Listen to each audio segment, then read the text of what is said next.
सुप्रसिद्ध राजज्योतिष यांत्रिक श्री माधव गुरुजी यांचा खास उपक्रम चिंतन, सत्संग आणि साधना. गुरुर्ब्रह्मा गुरुर्विष्णू गुरुर्देव महेश्वरा, गुरु साक्षात परब्रह्म तस्मै श्री गुरुवे नमः. ओम श्री सच्चिदानंद सद्गुरु श्री साईनाथ महाराज की जय. ओम साईराम. प्रतिभा ॲस्ट्रॉलॉजीमध्ये तुमचं सगळ्यांचं स्वागत आहे. आणि आज आपण एका वेगळ्या उपक्रमाला सुरुवात केलेली आहे. आता सत्संग तर असणारच आहे, पण सत्संगाबरोबरती आपल्या प्रश्नाची उत्तरंसुद्धा मिळणार आहेत, किंवा आपल्या बरोबरच्या, आपल्या मित्रांच्या, आपल्या कुटुंबियांच्या, आपल्या नातेवाईकांच्या जीवनामध्ये असाच जर एखादा प्रश्न असेल तर त्या प्रश्नाचं उत्तर आपल्याला समजणार आहे. आणि निश्चितपणे तो प्रश्न सोडवण्याकरता, ती समस्या सोडवण्याकरता तुम्हाला सुद्धा आता मार्गदर्शन करता येणार आहे. आता हे मार्गदर्शन करत असताना प्रतिभा ॲस्ट्रॉलॉजी रिसर्च सेंटरमध्ये किंवा माधव गुरुजी म्हणून तुम्ही ज्या वेळेला माझ्याकडे बघता, तर आपल्या परंपरेमध्ये काय विशेष आहे ते तुम्हाला माहिती असायला पाहिजे. आत्तापर्यंत भविष्य बघण्याच्या अनेक पद्धती आहेत, परंतु या अनेक पद्धतीमध्ये भविष्यशास्त्र हा विषय जर पहिल्यांदा कोणी लिहिला असेल तर तो भृगु ऋषींनी लिहिला. आणि भृगु ऋषींनी त्याच्यामध्ये जेवढा आत्तापर्यंत भविष्यशास्त्रावरती रिसर्च झालेला आहे तेवढा सगळा पूर्णपणे एका झाडाच्या पानांच्या माध्यमातून त्याचे पत्ते बनवले आणि त्याच्यावरती तो लिहिला. आणि अशा प्रकारे पहिल्यांदा म्हणजे भोजपत्राच्या माध्यमातून, झाडाच्या पत्त्यांच्या माध्यमातून हे भविष्यशास्त्राचे लेख निर्माण झाले, भविष्यशास्त्राच्या संहिता निर्माण झाल्या. आणि मग ज्यावेळेला या संहिता निर्माण झाल्या त्यावेळेला त्यांनी पंचांगाची निर्मिती केली.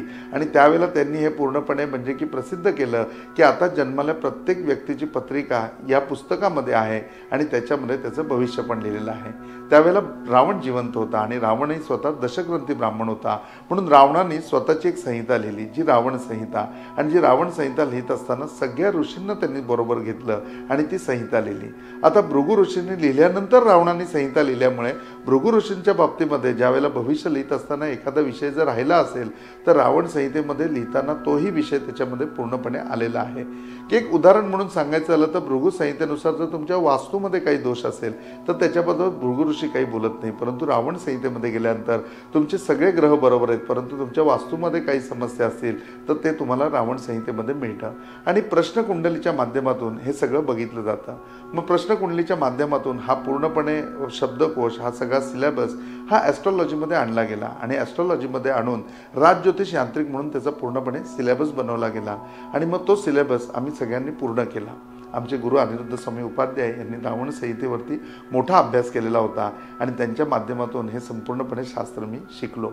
आणि मग शिकून झाल्याच्या नंतर रावण संहितेनुसार म्हणजे प्रश्नकुंडलीनुसार सुद्धा आपण प्रश्नांची उत्तरं किंवा ज्योतिष कथन करतो. त्याचबरोबर भृगु संहितेनुसार सुद्धा आपण कथन करतो.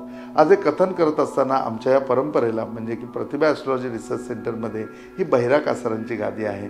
आणि आत्ता मी 7वा वंशज म्हणून या ठिकाणी गादीवरती आहे. म्हणजे 350 वर्ष हीच परंपरा आमच्या घराड्यामध्ये पूर्णपणे चालू आहे.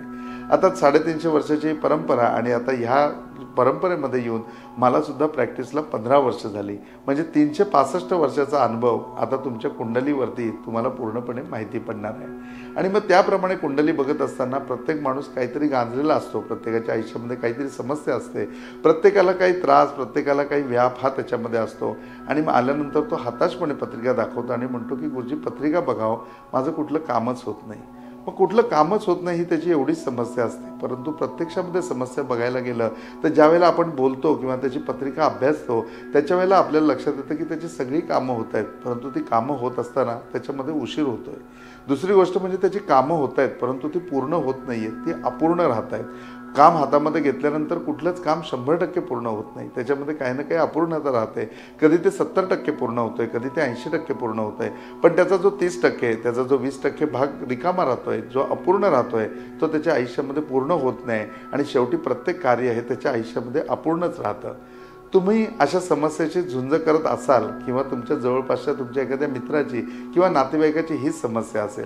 बघा, समस्या एकदम छोटी आहे की अनेक ठिकाणी तो प्रयत्न करतोय, त्याला यशसुद्धा मिळते, परंतु यश मिळत असताना त्याच्यामध्ये ते यशाची वाट बघत बघत बघत बघत बघत त्याच्यामधली क्युरियोसिटी निघून जाते की अरे त्या यशाची वाट बघायला, ती गोष्ट प्राप्त व्हायला जे काही एक कुतूहल आहे, जी काही क्युरियोसिटी आहे, ती क्युरियोसिटी संपल्यानंतर ती गोष्ट प्राप्त झाली तर ती प्राप्त होऊन सुद्धा काही उपयोग नसतो. आपण म्हणतो खूप उशिरा प्रत्येक गोष्ट मला प्राप्त होते, खूप कष्ट केल्यानंतर मला एखादी गोष्ट प्राप्त होते. ही समस्या दुसऱ्या ठिकाणी अशी असते की त्याची कामं सुद्धा होतात, परंतु ती अपूर्ण पूर्ण होतात.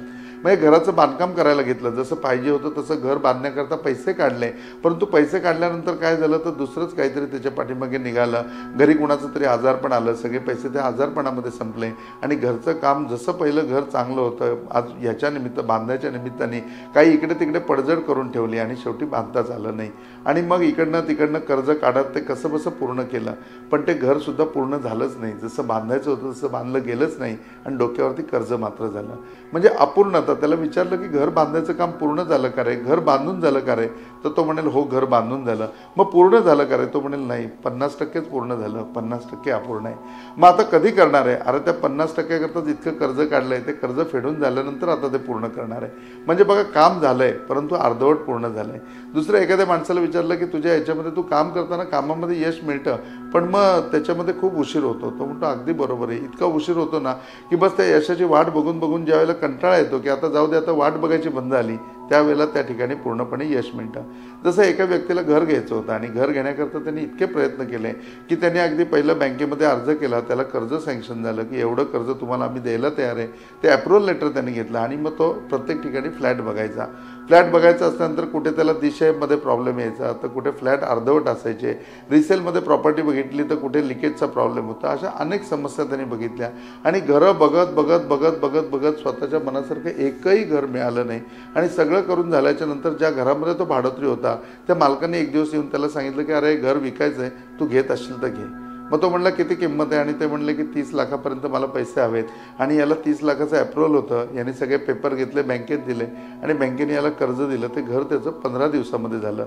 पण 15 दिवसामध्ये घर झाल्याच्या आनंदापेक्षा आज त्या 15 दिवसाकरता 6 वर्ष मेहनत केली, 6 वर्षामध्ये घर मिळालं नाही. शेवटी घराची आस सोडून दिली आणि आज सोडून दिली, त्यावेळेला घर मिळालं तर त्या गोष्टीचा आनंद मिळत नाही. ही प्रत्येकाच्या जीवनामध्ये समस्या असते. तुमची कामं तुम्ही करताय, त्याच्याकरता प्रामाणिकपणे प्रयत्न करताय, धडपड करताय, जे काही त्याच्याकरता लागणार आहे ते सगळं आर्थिक सहाय्यसुद्धा वापरताय, पण तुमचं काम होत नाही आहे. ही जर तुमची समस्या असेल तर तुमच्याही बाबतीत असंच आहे की तुम्ही प्रयत्न करताय पण तुमच्या कामाला उशीर होत आहे.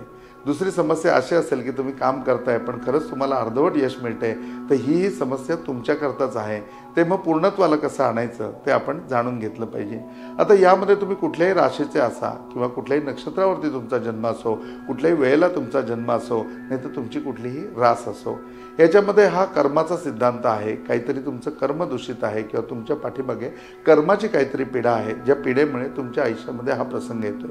मग कुणाच्या याच्यामध्ये कर्माच्या बाधेप्रमाणे त्याला पितृपीडा असेल किंवा कुणाला कर्मदोष असेल. एक तर कर्मदोषामुळे हा प्रॉब्लेम येईल किंवा पितृदोषामुळे हा प्रॉब्लेम येईल. काहींच्या ह्याच्यामध्ये प्रामुख्याने बघितलं तर ग्रहांच्या बाबतीमध्ये 7.5 म्हणा किंवा राहूचा एखादा प्रभाव त्या ठिकाणी असेल की त्या ठिकाणी तुम्हाला या प्रकारचे अनुभव येत असतील, तुमच्या जीवनामध्ये समस्या येत असतील. मग अशा समस्या नक्की आपल्या आयुष्यामध्ये असतील तर त्याच्यावर उपाय आपल्याला समजायला पाहिजे. आणि उपाय याच्यावरती खूप सोपे असतात. म्हणजे आत्ताच 8 मार्चला महाशिवरात्र आहे. त्या महाशिवरात्रीला महामृत्युंजय नावाचा याग होतो. ज्या महामृत्युंजय यागामध्ये मृत संजीवन नावाचं अनुष्ठान ठेवलं जातं आणि त्या अनुष्ठानाचा हा संकल्प येतो की कुठल्याही प्रकारे अशा प्रकारचे विघ्न माझ्या आयुष्यामध्ये येत असेल, अशा प्रकारचा कर्माचा दोष माझ्या आयुष्यामध्ये असेल किंवा अशा प्रकारची पितृपीडा माझ्या मागे असेल, तर त्या पितरांचा पूर्णपणे गती मिळण्याकरता, माझ्या कर्माचा दोष पूर्णपणे जाण्याकरता, किंबहुना त्या ग्रहाची पीडा कमी होण्याकरता तेवढं पुण्य माझ्या पदरी जमा व्हायला पाहिजे. आणि असं पुण्य जमा होण्याकरता मी हा महामृत्युंजय याग करतोय. या संकल्पाने आपण ज्या वेळेला महामृत्युंजय याग करू त्याच्या वेळेला निश्चितपणे तेवढं पुण्य आपल्याकडे प्राप्त होईल. आणि जसं हे पुण्य आपल्याकडे प्राप्त होईल तसं त्या पुण्याचं आपण विवर्धन करायला सुरुवात करू, त्याचं आपण पूर्णपणे वाढवायला सुरुवात करू. मग पुढे त्याच्याबरोबर शंकराच्या पिंडीवर दररोज पाणी वाहणं अशी एखादी सोपी साधना जरी आपण घेतली किंवा ओम नमः शिवाय मंत्राचा जप जरी आपण केला तरी 100% ही समस्या आपल्या आयुष्यामधून जाईल. आपली कामं वेळच्या वेळेवर होतील, आपल्याला त्याचा आनंद घेता येईल आणि आपलं काम 100% पूर्ण होईल. कुठलंच काम आपलं अपूर्ण राहणार नाही. तर निश्चितपणे या समस्येचा किंवा या झालेल्या चर्चेचा अवश्य विचार करा, याच्यावरती चिंतन करा. ही तुमच्या आयुष्यामध्ये असेल तर नक्की महामृत्युंजय याग करूया. नाही तर हा पूर्णपणे व्हिडिओ तुमच्याला मित्रांना, तुमच्या नातेवाईकांना, खरोखर ज्याच्या आयुष्यामध्ये ही समस्या आहे त्याच्याबरोबर शेअर करा. निश्चितपणे त्याचं पूर्णपणे प्रॉब्लेम सॉल्व्ह होईल, किंवा त्याच्या मनामध्ये जी चिंता आहे किंवा त्याच्या आयुष्यामध्ये ह्या समस्येमुळे जे काही प्रॉब्लेम आहेत ते पूर्णपणे निघून जाईल, तो आनंदी होईल आणि निश्चितपणे आपल्याला सुद्धा पुण्याची प्राप्ती होईल. तर मग त्याप्रमाणे 8 मार्चला भेटूया महाशिवरात्रीला महामृत्युंजय यागामध्ये. तर इथेच थांबूया. ओम साईराम.